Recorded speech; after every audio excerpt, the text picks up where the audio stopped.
Gobierno de la Mañana, la Z101, ayer en Higüey, en Salvaleón de Higüey, fueron expuestos los restos del ingeniero Darío Yunes en la funeraria El Chaday desde las 11 de la mañana, y aquello fue una actividad que prácticamente paralizó el municipio de Higüey.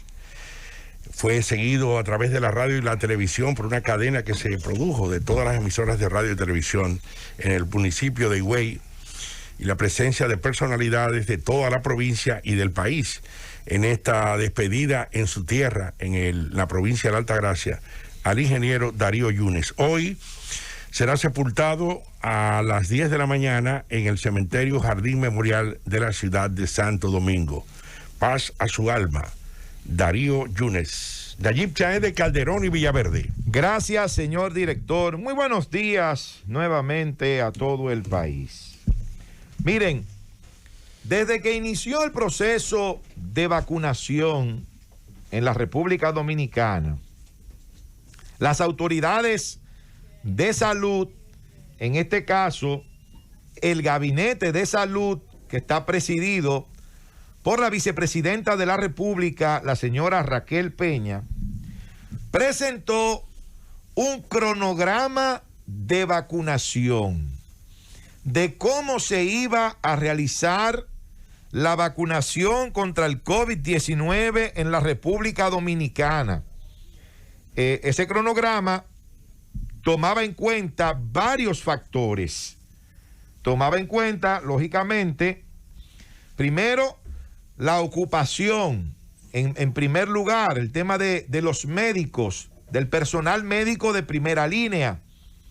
También tomaba en cuenta las edades y, por supuesto, las comorbilidades que pudieran tener esas personas. Yo tengo aquí, he copiado, ¿verdad?, del Programa Nacional de Vacunación, el cronograma que se publicó, creo que fue para el mes de febrero, marzo, donde se dio a conocer todo esto. Y aquí están las siguientes fases de ese cronograma de vacunación contra el COVID en la República Dominicana. La fase 1A, como decía hace un momentito, la fase para el personal de salud de primera línea, de todas las edades, es decir, todos esos médicos, enfermeras, enfermeros, personal administrativo de los centros COVID, o sea, donde las personas tenían contacto directo con enfermos de este virus, del COVID-19. Bueno, pues lógicamente era la primera parte de la población que había que vacunar, porque son los más expuestos, son los que están día a día trabajando con personas que tienen el COVID-19, atendiendo personas que tienen el COVID-19. Entonces, eso es lo más lógico, que un país, sea cual sea, lo primero que tienda a proteger sea su personal médico de primera línea. Y en eso todos estamos absolutamente de acuerdo. La fase 1A, que fue esa, luego vino la fase 1B, que era para vacunar al resto del personal de salud de todas las edades. Totalmente correcta esa decisión también de vacunar a todo el personal de salud. Por lo mismo que decíamos hace un momentito, muy bien, los que están en primera línea, pero uno no sabe hasta dónde podría llegar esta situación de la pandemia del COVID-19 en nuestro país, que podamos necesitar médicos que en este momento, ni en aquel momento, estaban en la primera línea, pero que tengan que entrar de un momento a otro a trabajar también en la primera línea con los enfermos de COVID en la República Dominicana. Entonces, por eso tenemos que tener a todo nuestro personal médico debidamente inmunizado, debidamente protegido contra esta enfermedad. ¿Qué sucedió? Venía la fase 1C, donde estaban los adultos mayores de 60 años con comorbilidades. Pero eso empezó a variar el cronograma. Empezaron con los más mayores, personas de 80 y tantos años, perfectamente bien. Luego fueron descendiendo, ¿verdad? Hasta que la semana pasada se dijo que se iba a empezar a vacunar a personas de 68 años en adelante, y luego se dijo de 65. Pero ¿qué pasó en aquel momento cuando le correspondía a la fase 1C? Que por la presión de grupos importantes de este país, grupos económicos, empezaron a presionar para el inicio de la educación semipresencial. Y entonces ahí vino el tema de que habría entonces que vacunar a los docentes. Ahí empezaron entonces a vacunar a los docentes sin haber concluido la fase 1C de acuerdo a lo que se había establecido en el cronograma. Ahí empezamos a disgregar esa campaña nacional de vacunación contra el COVID-19, porque en la fase 1C a quienes le correspondía vacunarse eran a los adultos mayores de 60 años con comorbilidades, priorizando a aquellos que estuvieran en asilos de ancianos. Eso es lo que establece la fase 1C. Pero vamos a continuar con el cronograma que se estableció desde el principio.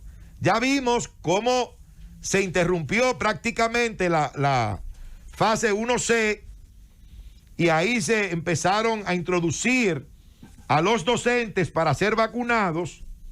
Cuando llega la fase 1D, ahí dice que le corresponde a adultos mayores de 60 años, la población militar, a los docentes que era en esa fase que le correspondía en la fase 1D, y no en el momento que lo hicieron por presiones de grupos de poder en este país. Yo digo, si usted va a empezar a hacer un trabajo, si usted va a hacer una obra de ingeniería, si usted va a desarrollar un proyecto, lo más lógico es que usted planifique. Y dentro de esa planificación es normal que usted pueda crear un cronograma de trabajo para ir poco a poco, ¿verdad?, dando los pasos que tiene que dar para lograr terminar ese proyecto, lograr terminar esa obra de ingeniería, terminar lo que usted se ha propuesto hacer, lo que usted se ha propuesto crear. Dígame, Julieta. No, continúa. Ah, bueno, no, me mira fijamente y dijo, bueno, que quiere decir algo. No, es que lo estoy escuchando con atención. Ah, muchas gracias. Bueno, pues en esa fase 1D que decía hace un momentito, están los adultos mayores de 60 años, población militar y docentes. Eso fue en la fase 1D. Todo ese grupo de personas suman, de acuerdo a las proyecciones del gobierno, 1.5 millones de personas a vacunar. La fase 1 completa, desde la A hasta la D. 1.5 millones de personas. Luego viene la fase 2. Fase 2 que todavía no ha iniciado, y por eso es nuestra crítica a este programa. ¿Por qué? Porque lamentablemente el Gabinete de Salud, ante presiones de algunos sectores, ha dejado que este programa se disgregue y que no se siga fielmente con lo que se había establecido en un principio. Y hay personas, por ejemplo, que tienen comorbilidades que debieron ser vacunados primero que muchos docentes muy jóvenes y que no tenían ningún tipo de comorbilidad. Sin embargo, esos docentes se vacunaron primero que esas personas que sí tienen una comorbilidad, ya sea hipertensión arterial, diabetes, cáncer o cualquier otro tipo de enfermedad que pueda agravar su situación en caso de que se vea afectada esa persona por el COVID-19. Como hemos visto, personas que tienen también problemas respiratorios, personas que son asmáticas, que también esa es otra comorbilidad ante una enfermedad de esa naturaleza. Pero eso no se ha llevado al pie de la letra, porque aparece un sector que reclama ser vacunado.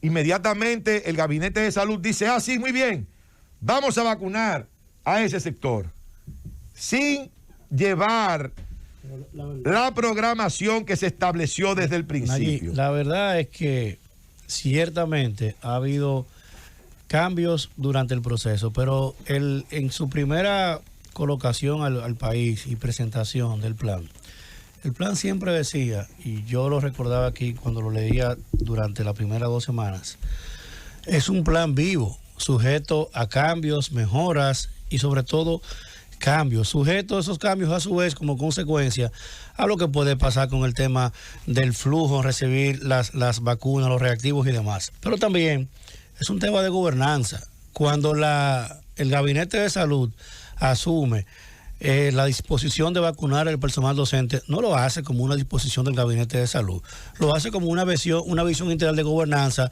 en función de lo que había ido pactando el propio ministro de Educación, Roberto Furcal, que ante una posición de asfixia casi al ministro y al sistema, en la gobernanza, en esa sombrilla que nos da a todos los ministros y cada uno de ellos está sujeto a un gobierno centralizado, en función de lo que estaba pasando, porque no es un hecho aislado. Lo que pasa es que la presión del grupo. La gobernanza, Nayib, te lleva a sortear e ir llevando las cosas. Bonita esa palabra, me gusta. Irlo viendo como si fuera una improvisación o que se hizo porque fue meradaganario o porque no se previó. No, es que el Gabinete de Salud, desde el mismo gobierno del cual es el ministro de Educación, que en función de esa presión social, no solo de intereses, porque si bien hay intereses que los hay, que lo hemos combatido todos, también hay una parte importante, no determinante, pero importante, de la sociedad que empieza a ver la vacuna como un mecanismo de poder acercar su prontitud con el tema de que regresemos a la clase presencial. En una cosa y en la otra, el Gabinete de Salud tomó una decisión inteligente, ir llevando, no fue que decidió hacerlo de manera exclusiva, ha ido avanzando, mostró una capacidad logística en un momento hasta de 92,000 vacunados en un día. Vino la merma en función de que no nos cumplieron también, inclusive los mismos aliados, y lo tengo que decir yo sobre todo con mucha humildad, los aliados chinos, que son los que nos han salvado el plan de vacunación. Y lo digo yo porque en principio dije y hice énfasis en que lo hiciéramos con los norteamericanos, pero nos fallaron. Entonces, la realidad es que conforme a esas consecuencias, a esas situaciones, un plan vivo y la gobernanza te lleva a aplicar mejoras e innovaciones. Puede ser un plan muy vivo, muy vivo, y esa palabra muy bonita que utilizas de la gobernanza, que no es más que los mecanismos de presión que utilizaron algunos sectores en este país para llevar al gobierno, al Gabinete de Salud, a introducir a los docentes en una fase que no les correspondía, solo por el simple hecho de que esos sectores querían imponer, como de hecho lo impusieron de manera parcial, la educación semipresencial en la República Dominicana, que ha sido un fracaso. Quisieron imponerla, pero ha sido un fracaso. y lo hemos dicho aquí desde el primer día, que eso iba a fracasar, que eso no iba para ninguna parte. Pero ese no es el tema. Ese no es el tema. Yo quiero volver a lo del cronograma que se estableció en principio. También ahora, por ejemplo, se ha decidido incluir a la clase periodística en las jornadas de vacunación.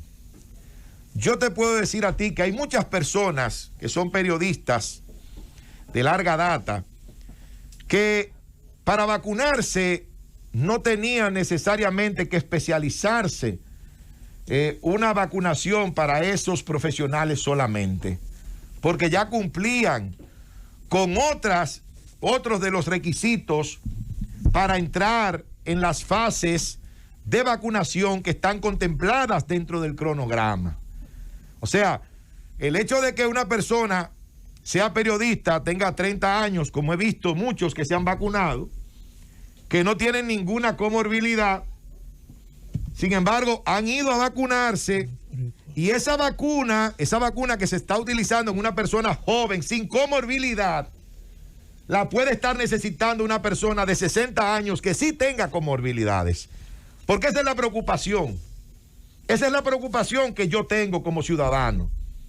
De que al disgregarse este programa, al no cumplirse fielmente con lo que se estableció, sobre todo en cuanto a las edades y a las comorbilidades de las personas, bueno, pues mucha gente que tiene riesgos, verdaderos riesgos, si se enferma del COVID-19, se pueda morir porque se le ha dado preferencia a otro sector. Mira ahora lo que anuncia el Gabinete de Salud, que van a vacunar el sector transporte. Pero ¿quién ha dicho? ¿Dónde está en el cronograma el sector transporte? Ahora, Nayib, no fue definido, perdón. El cronograma no fue definido en cuanto a profesiones. El cronograma fue definido en cuanto a edades y en cuanto a comorbilidades de los diferentes ciudadanos. yo estoy de acuerdo en gran parte con lo que tú has planteado. Sobre todo el hecho de que si se creó y se hizo un plan, se determinaron las fases, se hizo un cronograma, que se cumpla con ello. Estoy totalmente de acuerdo contigo. Ahora bien, tú te has puesto a pensar qué ha pasado con el llamado, es decir, de que se ha hecho a las personas de acuerdo a esa fase, porque todavía se están llamando personas mayores de 75 años para que vayan a vacunarse. ¿No será, pienso yo, que quizás no ha habido la respuesta que esperaban las autoridades y entonces han tenido que empezar a abrir para avanzar en el proceso? ¿Usted sabe cuántas personas? Al contrario, está desbordado. Al contrario, lo que pasa es que ante haberse ralentizado, palabra que puso de moda allí en un contexto pasado. Bonita esa palabra. Muy buena también. Bonita igual la gobernanza es una política pública inteligente que tú y yo hacemos también, desde este gobierno de la mañana. Ahora bien, hermano allí, Julieta, Leyenda, Felipe, Rosendo, amigos oyentes, don Álvaro, todos, hermano, Julieta, todo lo contrario. Ha habido la gente se volcó detrás de las vacunas. Lo que resulta es que lamentablemente el haber tenido nosotros los últimos 21 días una posición muy difícil con el trasiego del último millón que debió llegar de China, no nos llegó y eso. Ahora, ¿qué es lo que ha pasado? Ante esta posición allí, ¿qué han hecho ellos? Por ejemplo, lo de los periodistas y los comunicadores. Yo te digo a ti, hermano, no sé dónde tuviste ese de 30 años que fue, no sé, pero la mayoría de los periodistas que cubren fuentes, la mayoría de los periodistas que cubren fuentes, camarógrafos y demás, reporteros y todo lo demás, hemos estado desde el primer día me de permite, esta pandemia. honorable legislador de la República, sí, adelante, dar un dato que di ayer, y ya que tú tratas el tema, pues vale la pena aportar de nuevo el dato. 100,000 camarógrafos, fotógrafos y reporteros que tienen que estar en el lugar de los hechos, ya han recibido, por lo menos el día de ayer, hoy seguía las vacunaciones, ya han recibido la primera dosis. Y 175,000 han recibido la segunda dosis. Por su parte. Pequeños detalles. La Unión de Farmacias Incorporadas dice que ha constituido una grave amenaza para el sistema de salud que las autoridades encargadas de la vacunación hayan violentado lo consignado en el Plan Nacional de Vacunación, dejando sin inmunizar al personal farmacéutico que permanentemente expone su salud al procurar que los pacientes accedan a los medicamentos que requieren para sus tratamientos. Otro sector. Fíjense cómo el sector transporte. Eso te va la razón. Que desde el principio. Lo ideal fuera que tuviéramos aquí todas las vacunas. Pero si no las tenemos, con más razón para no disgregarnos. Porque hay personas, Aníbal Díaz, entre 60 y 65 años, entre 50 y 59 años, que son la segunda fase, que tienen comorbilidades y que si no hay vacunas, ¿por qué utilizarlas preferenciando a un sector como el sector transporte que señor Marte, Antonio Marte, desde el principio ha estado diciendo que hay que vacunar a los choferes, a los transportistas? Yo sé que hay que vacunarlos, pero a todos hay que vacunarlos cuando les corresponda. Aquí en esta mesa, varios de los que formamos parte de esta mesa tenemos comorbilidades. ¿Y estamos haciendo qué? Esperando que llegue el momento de nuestro grupo etario para ser vacunados. No estamos haciendo diligencias, ni ejerciendo influencias, ni haciendo presiones para ser vacunados de manera particular. Que esa es la diferencia. Entonces, si no están fluyendo las vacunas como se esperaba, lo más lógico es que con las que tenemos debemos cubrir a la parte más vulnerable de la población dominicana, a los más adultos, a los más mayores y a aquellos que tienen enfermedades que si le da el COVID-19 pueden perder la vida por las complicaciones que se pueden presentar. Llámatelo, Cundo.